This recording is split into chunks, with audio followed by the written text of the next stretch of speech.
Okay, we are live. Hi, this is William Ramsey. Welcome to William Ramsey Investigates. On today's show, I have a very special guest, a returning guest. His name is Russ Winter, and he runs a site with great research. He has just so many articles on there, but I came across one article that I was particularly interested in. It was about the Jonestown massacre and looking at it as a kind of brainwashing experiment. And I've done a lot of kind of mind control. I'm looking through a lot of the old files of Jolly and West right now and really kind of keying in. I've done some other CIA material that will be upcoming research into Ewan Cameron, and also the idea that James Earl Ray, who was ostensibly the killer of Martin Luther King, whose anniversary of his death was recently, was actually a mind-controlled person, somebody who'd been brainwashed, which is really hard to believe. But if you look at his life, it's less difficult to comprehend that he did very strange, weird stuff, like somebody who wasn't under his own volition. But I've also covered Jim Jones with another author. His name is Michael Flynn, and his book was Cult City. So I'll put that alongside this talk on my podcast so you can look at that. And Russ and I talked back in December of 2021. We covered what I called the title of our talk, Mind Control America, because he's done other articles and research into this problem. He actually covered really interesting, which I saw on his website, was something that I covered, which is the Juarez women femicide. And he came up with some facts. Yeah, so great job on that too, because I saw you came up with facts I did not come up after even reading those two books. Like, you had stuff. So kudos to you that I were excellently researched. So you can check those out as well. And my talk about the Juarez, I'd read two books about the Juarez femicide deaths. You can listen to that earlier on my stream. But again, we're going to talk about an article he wrote titled The Jonestown Massacre, a horrific Tavistock-style brainwashing experiment. So Russ Winter, welcome back to the show. Thanks for agreeing to the interview. Good to be back. Awesome. If you want to kind of get the gist of the title of the article, I have another article called The Tavistock Method of Brainwashing in Social Psychiatry, which I think was applied here. And the idea is to induce a regressive state and through passivity through alienation. And that's clearly what James Jones is all about. I mean, he was highly skilled in that. It's kind of this group dynamics, this Gestalt method of kind of tearing down the leadership of any group and weakening the group so that it didn't have a strong core, and then you can kind of meld the group into a passive state. And he did it through manufacturing boogeyman terror. And where do we hear that today? So I think he was like almost like a model for where we are today on a grander scale. No, you're really right. I mean, they say that I saw this thing about breaking down this mass formation psychosis, and it was alienating people and putting them into small groups. Is exactly what happened during the pandemic, right? We couldn't communicate or see other people or talk with them. So I think that it's very timely. This article that you wrote applies to today. And can you kind of talk about the Tavistock? Maybe some people aren't familiar with this Tavistock group that came out of the UK. Maybe you can talk a little bit about that. It's like I say, it's to induce regressive mental states, atomizing individual, producing called lability. In other words, creating passivity by fostering this alienation. And there's a hack, I believe he was a hack, Walter Lippmann, identified the target in his book, Public Opinion, and I'll just quote him because he says it pretty well. The mass of absolutely illiterate, of feeble-minded, gross, neurotic, undernourished, and frustrated individuals is very considerable, much more considerable there is reason to think that we generally suppose. Thus, a wide popular appeal is circulated among people who are mentally children or barbarians whose lives are a morass of entanglements and peoples whose vitality is exhausted. So that's coming from one of the leading hack. I call him a hack. He was a journalist of his time. That's what he thought of the plebes, so to speak.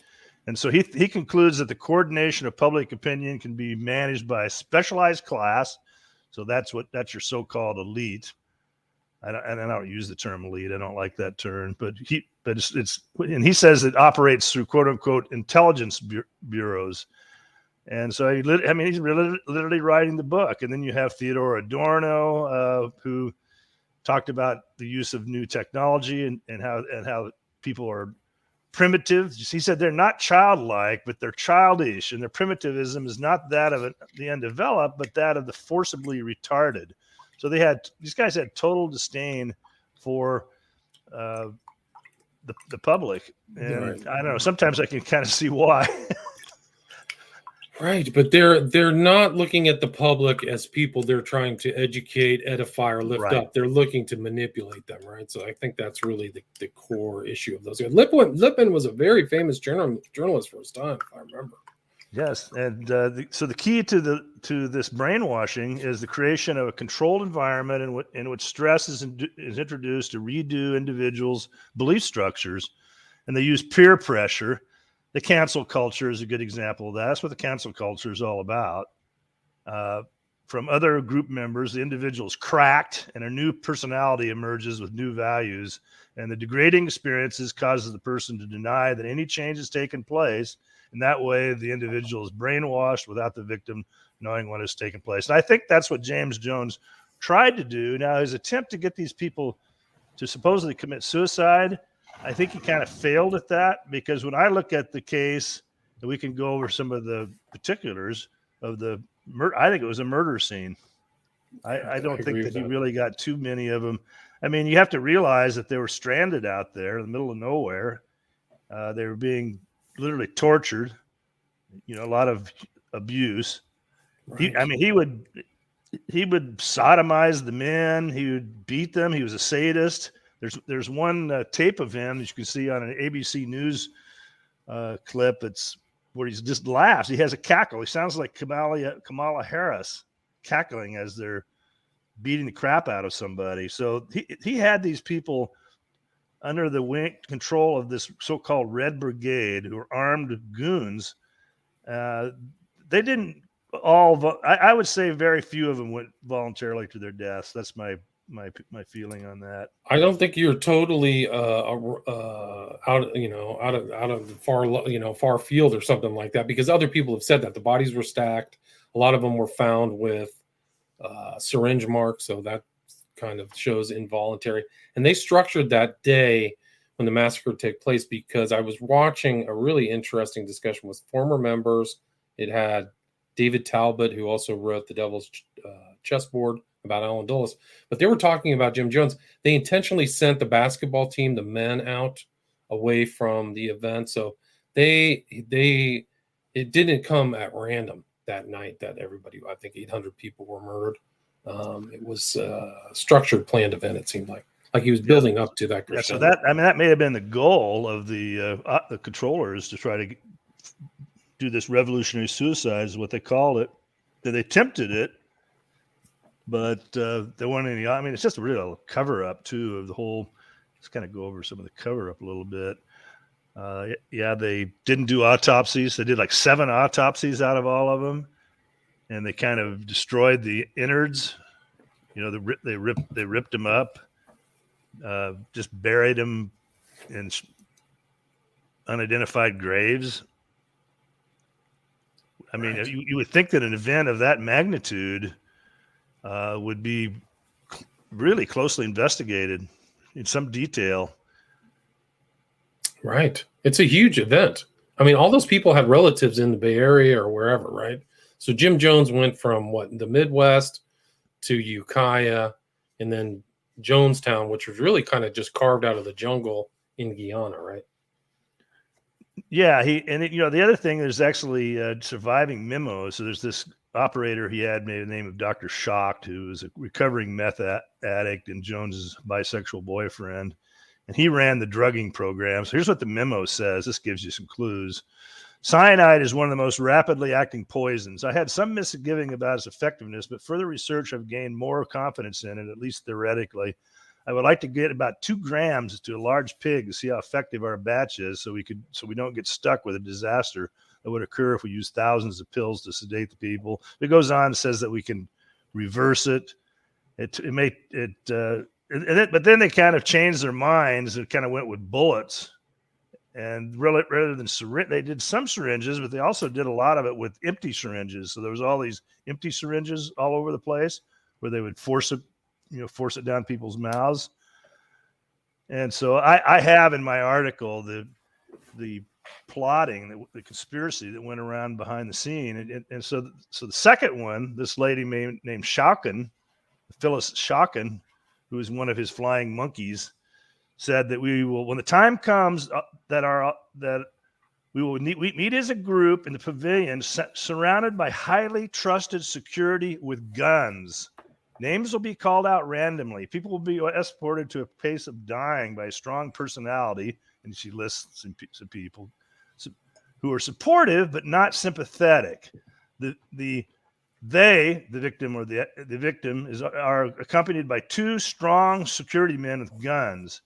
She says, I don't trust people to arrange their own death any more than I trust somebody to put themselves on the learning crew for 2 weeks, but both could be arranged by outside pressure and no alternatives left open. So that's exactly how they did it. Now, Mark Lane was there, the famous conspiracy theorist. He was there as an eyewitness, escaped, went into the woods or the forest, and he essentially said they were murdered. Right. So he wasn't the only one, and it happened after Leo Ryan flew to Jonestown, right? Yeah, he came in. Leo Ryan came into Jonestown, met with the group. Didn't seem to go too well. Some people tried to leave with him, and they returned to the airfield at the nearby port. The port was like about 6 miles away where the airfield was, and were followed by some of Jim Jones's goons who shot the place up and killed Ryan. Now, when we were coming on the air, we were talking about Ryan's role in all this. And like you mentioned to me, he was passionately anti-CIA. And so everybody thought that the agency had killed him. And he had just introduced the Hughes-Ryan Amendment to push for more controls and transparency over the CIA. And then 2 years later, before the House Foreign Affairs Committee on International Operations, Ryan's legislative assistant, Joel Helsinger, testified that the CIA had a covert operation in Guyana and that Ryan's investigation into the operation would embarrass the CIA by linking Jones to some of the agency's most volatile programs and operations. So where the heck did Jones and his minions, his flying monkeys, get these enormous amounts of drugs? They had enough. There's enough drugs on the scene. Guyanese troops discovered a large cache of drugs, enough to drug the entire population of Georgetown, Guyana, over 200,000 people for more than a year. The drugs were being used to control the population of only 1,100 people. One footlocker contained 11,000 doses of Thorazine, a dangerous tranquilizer. Drugs used in the testing for MK Ultra were found in abundance. Sodium pentothal, chlorohydrate, a hypnotic, Demerol, thallium, which confuses thinking, and many others. Shock had supplies of haloperidol and largitol as well, two other major tranquilizers. They had these people just tranquilized and kind of in a hypnotic state. And that's what they were planning on doing, this, I think, as an experiment to see if they could induce mass suicide. Didn't quite work. I mean, they killed everybody, but I don't think that was... I don't think that necessarily murdering was their ultimate objective. I think they wanted to see if they would do it themselves, and they didn't. And it kind of is testimony to the victims and to real people. And there's like audio of some of the members saying to Jim Jones, "We're not going to do it," right? And there were people who tried to fight or tried to stop it, right? Right. Yeah, one in particular, but they gaslighted her, and you can hear it. But unfortunately, she had to shut up. So that's how this Gestalt method works. They can really shout people down. So that they did have that working to make the crowd passive, and Right. and that allowed them to make them a little easier to kill them. Right. And then you mentioned and referenced Michael Myers was Jonestown, a CIA medical experiment. Have you read that book, or you quote it, right? Yeah, I haven't read the entire book, but I've kind of found some of the key quotes. Gotcha. I cite them.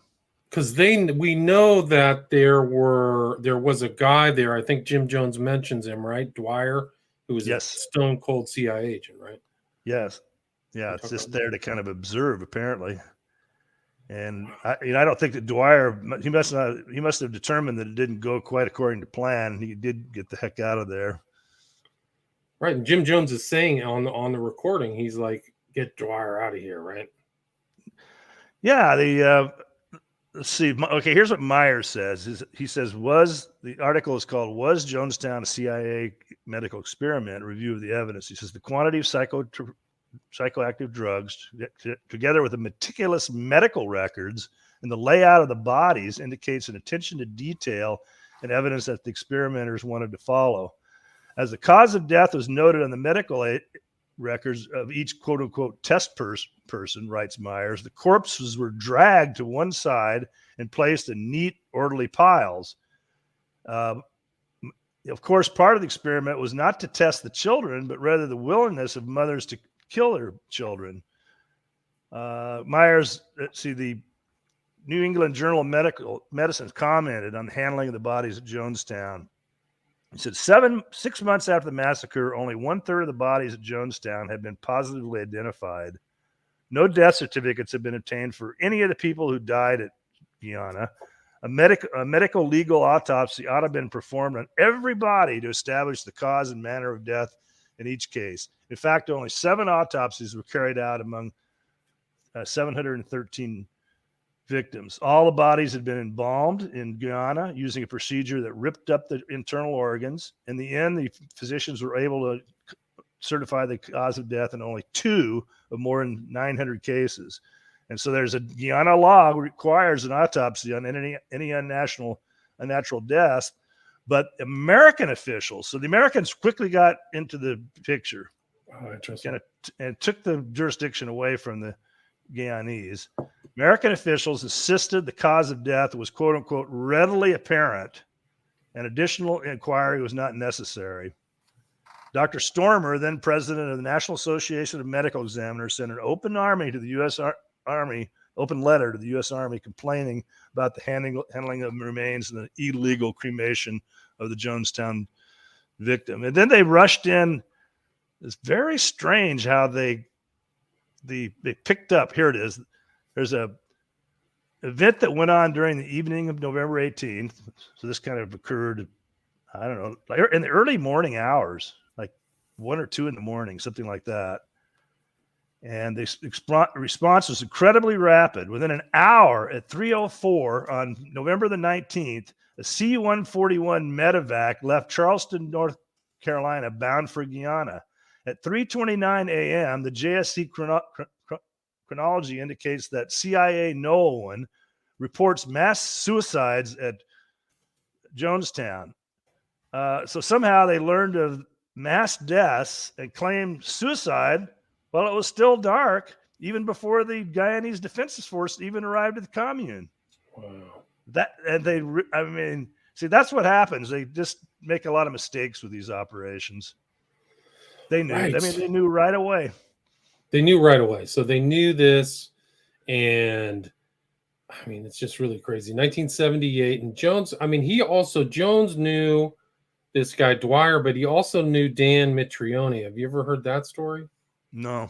Okay, Dan Mitrione was some kind of guy who was in the South America training people. He was either a government agent or a CIA agent who trained people on torture. So he was friends with Jones, which is a really weird thing. Oh, he's the guy that he hooked up in Belo Horizonte, Brazil. Yeah, I think so. That's it. Exactly. Okay. That was in Mitrione. But for Jones, like you have Jones as a very far left kind of Marxist. It's very strange because the People's Temple, he was actually, you would think at first he was a Christian, but he wasn't, right? He didn't believe in God. He thought he was God, right? You ever hear him give that speech? He was basically a grifter. He just stole money from people. He would take their assets. He was just a full-born criminal. And I think he was using the religion thing as a cover to kind of fool people, because his original con was faith healing and healing people. and mind reading. And so when he was in Indiana, he really had a big following because of that, because people were really sucked into it. He had a good shtick of magic that he'd learned. And then he turned to grifting, especially when he went to San Francisco, and forgeries and blackmail and just assassinations. I mean, he invented gang stalking. He was one of the originals on that. He's very predatory. He was deviant. He was an addict, drug addict. He was sadistic. There was nothing good about him whatsoever. It was just total control and seeing what he can get away with, right? Now, the only question I have on him: did they get him in such a paranoid state down there? And I'm still having toss up on this. That maybe the CIA kind of coerced him and got him just kind of to just go off the deep end, right? Through different, because he wasn't sleeping. They could have been doing all kinds of things to him. They could have had somebody even within the compound. We don't really even know the whole story, because he went downhill so fast. He was 57 years old when he allegedly died. And by the way, I do have a photo of my article of the last picture ever taken of. It's kind of down at the bottom of the page. Yeah, I see that. Yeah, I see that. That doesn't look all that convincing to me. Yeah, it could be him. It could be somebody else. Why is his shirt pulled up? Was he dragged into this pose by the shirt? You can't really see his face. You can't really see any blood. Yeah, no, it's really crazy. And he was making like tons of money from welfare payments. Like he would get everybody's social security's check who was with the People's Temple, right? Right. And I think you wrote that some people died mysteriously, like suicided, like a classic cult type thing where somebody dies, right? Well, I mean, who would know down in Guyana? Who would ever know? And he was doing it up in California. I mean, I think he killed that one lady. He literally took over the Mendocino welfare department. And so I'd sent you a little clip from this Let's Roll forums where they're talking about that. Let me bring that up. This is before. Okay, so this is before when he's still up in California. Let's see if I can find that. Okay, let's pop up here. I got this brand new computer. It's supposed to be really popping up. Anyway, Jones infiltration of there. Yeah, go ahead and read through that part I sent you. Webarchive.org. Let's see if I can find this. But that was, he was in Ukiah. Was Ukiah in California? Mendocino. In Mendocino County. Okay, gotcha. It's not popping up. It's something wrong with the website. It's not handling with a request. Okay, it's on archive somewhere. But anyway, so he was involved in that. He just was involved in all skullduggery, and he put himself out there as some kind of man of the people, right? So, well, he was also one of the original social justice warrior frauds of all time. I mean, a lot of people have been following his model on that, because everything is about social justice and racial justice, and running that. The whole boogeyman thing. He's always scaring people, telling them the Ku Klux Klan's going to show up, and a lot of that. When I read that, it just sounds so familiar with what we're experiencing today. Manufactured boogeyman. Right. It's always somebody else. It's not him, right? It's not them. Well, he used it. He used it to control people and terrorize people and get him. You create this victimhood stance. He said the paratroopers are coming and they're gonna kill your babies. He says that in what's called the death tape. Right. I mean, there's just so much. Yeah, the whole Jonestown, and I mean, you want to talk about getting people away from stuff? Isn't that the whole point of Jonestown? Is that all these people are away from their families and stuff in Northern California, so they're just all one big, easily manipulable group? Well, I mean, on his face, it sounds like it might. These are desperate people. He would find desperate people. People that would hit bottom, drug addicts. homeless people, and he would kind of bring them back enough so that they had a little bit of self-respect, and then he would just take complete control of their lives. So if you're in that boat, I mean, when you think about it, if you're homeless and life has no hope, and you have a part of being a community down in, creating your own life, it kind of has some appeal for somebody like that. But, you have to be under the tutelage of a decent human being, not a bunch of CIA controlled hoods and criminals. This is one of the worst criminal operations I've covered, and I've covered some dandies in my work. Yeah, it's really something else. I mean, 800 people died. Like, it's just 914, right? 914. Wow, with kids and stuff like that, like just everybody. And they were laid out way too. When they were found, they were like stacked out. Like, it didn't look like a natural group of deaths, did it? No, I don't think so. I'm pretty convinced that he killed them, or most of them. Maybe he got some of them to drink the Kool-Aid. But you notice how quickly they run the psyops of don't drink the Kool-Aid? Yeah. That's the first thing that comes into people's minds when they hear this story. And that's another lie. Right. Because it's not really the Kool-Aid. It's that they were injected with a bunch of drugs or something. Right. There's a picture of him out there, like he's in like a commissary or something. And there's a big box of Kool-Aid inside like a refrigerator or something like that, like foreshadowing what was coming, or at least symbolically foreshadowing. But what other kind of that's the backstory they ran. Right. They also discredited Mark Lane. But that was another benefit, and got rid of Congressman Ryan, because they lured him down there and assassinated him. And it was more advantageous to destroy Mark Lane's career rather than his life. He was within days of proving the conspiracy against Martin Luther King. So they got rid of two major opponents of covert CIA operations at the same time. Wow. 1, 2. Yeah. Ryan was, I think he was like, didn't he have some kind of like conflict with Dick Cheney? I think it was in his notes or something like that. So all these kind of deep state type people back then, 78. I think that some of these weird things, I think the Symbionese Liberation Army was 74. So this is not kind of outside of like the 70s. Manson was 69. So there still were weird operations and weird things happening in California. Those are just three notable ones. There probably are other strange. Well, why was Jim Jones so successful in politics? Now, they say that he was able to bring his followers to support campaigns. I don't know how much money he would give candidates, because he was greedy as heck. And I don't either, but there's pictures of him with Willie Brown and Moscone. Well, who are those people?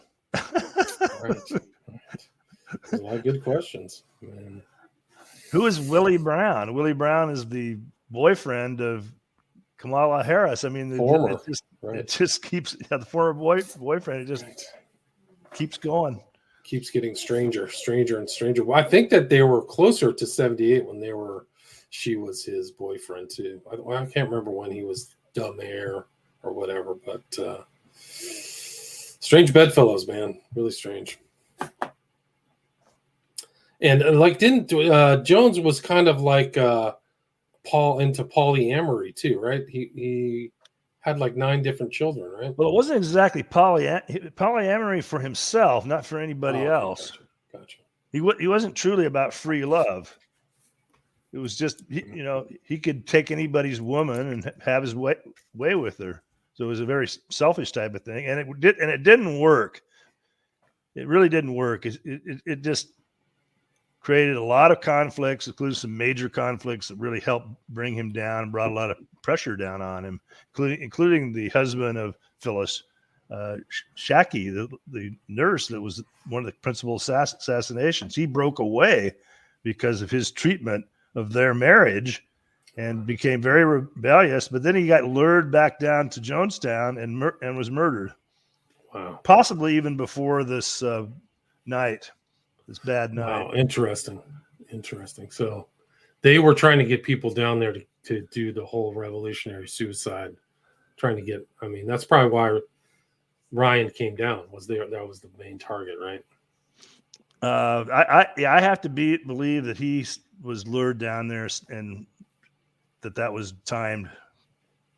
It was time to kill him as a time CIA to kill him and opponent, blow the whole program up, do the revolutionary suicide. But it was definitely what I call a very shoddy operation. The management was real poor. They lived in small, crowded communal houses, and they ate. You keep hearing about the Great Reset of eating lentils now. That's kind of the joke. Well, that's what they ate: rice and lentils, wow, with sauce and eggs. And they would suffer from dysentery. But he was so caught up in his little routine that he didn't have time to actually manage the compound, the commune. And it actually wasn't doing too bad until he showed up and kind of disrupted everything. But by the time he died, he'd been reduced by drugs into a babbling, incoherent mess. And if you listen to that death tape, you can hardly even understand him half the time. He slurs his words, speaks with marbles in his mouth. What gets me about this whole thing is who are the flying monkeys? There's not too much said about his assistants, the minions. Who is Jim McElvain, for example?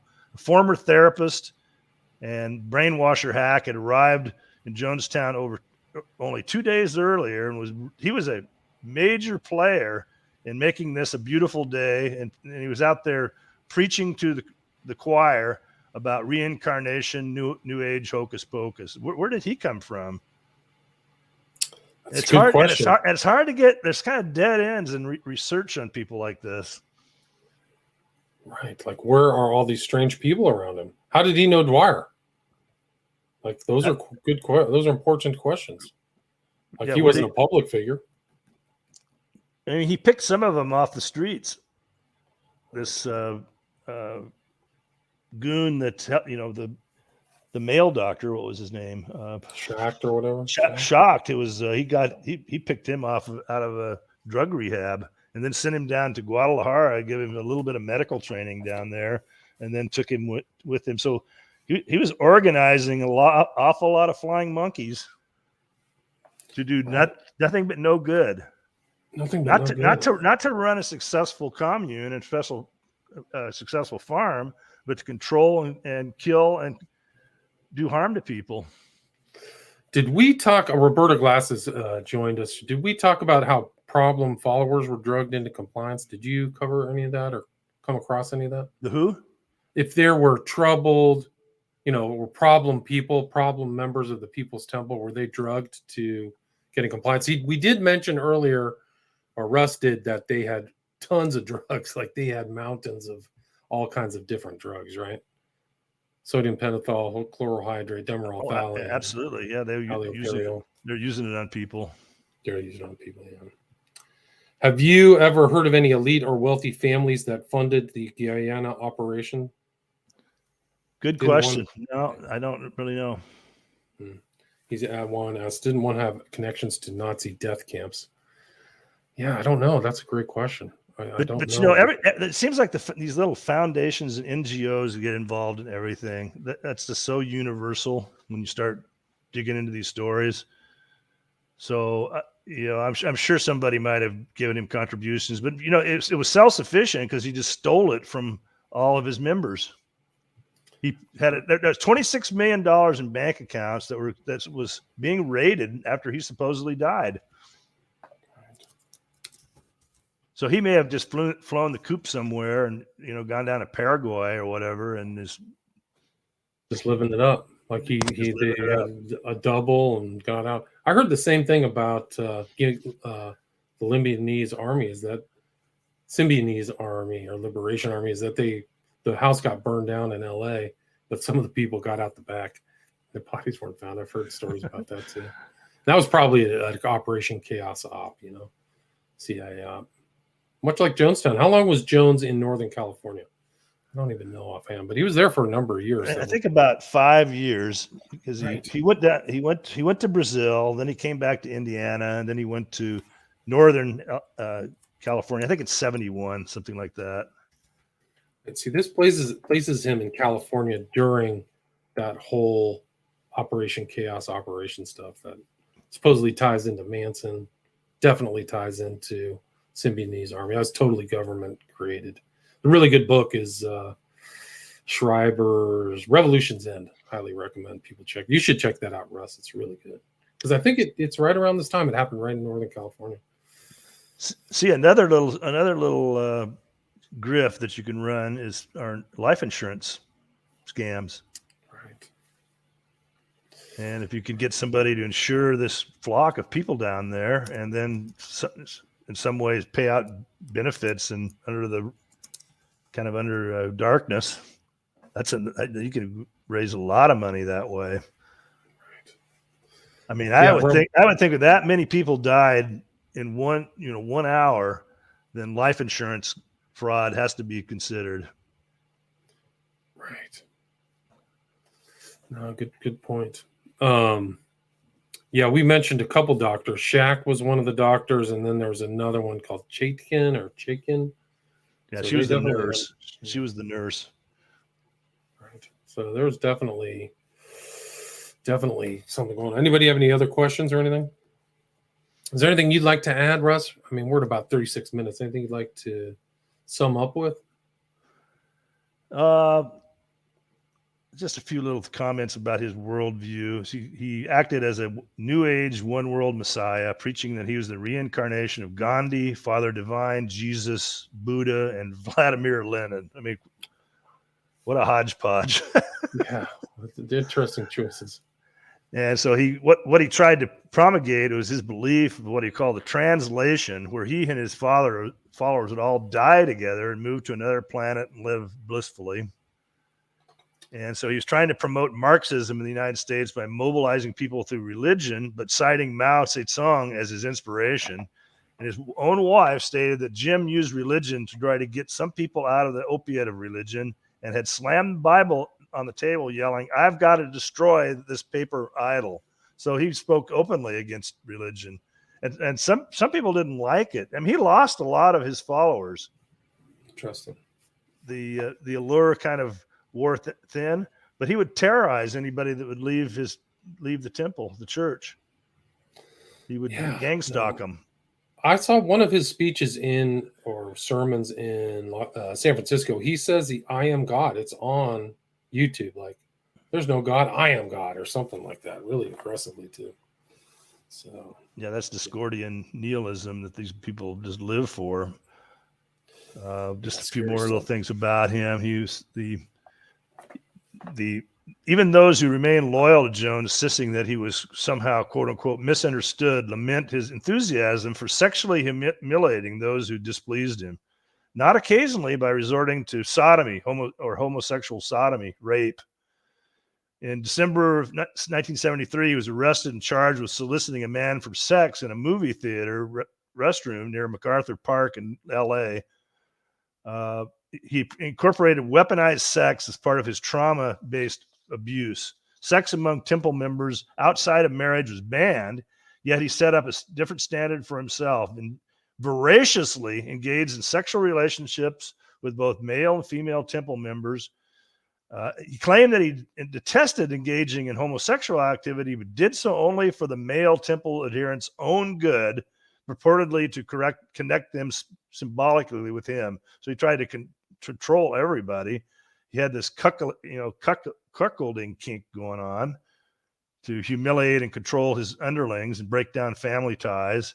And he sired 9 children with different women. And then shitstorms over the children became a constant bone of contention with the whole operation. And like I said, over time, the cuckolding backfired as the targeted men revolted, with several becoming stiff opposition enemies.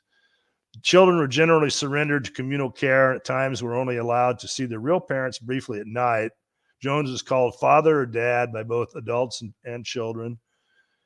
And of course, San Francisco was a big New Age social experimentation, and became influential in the politics.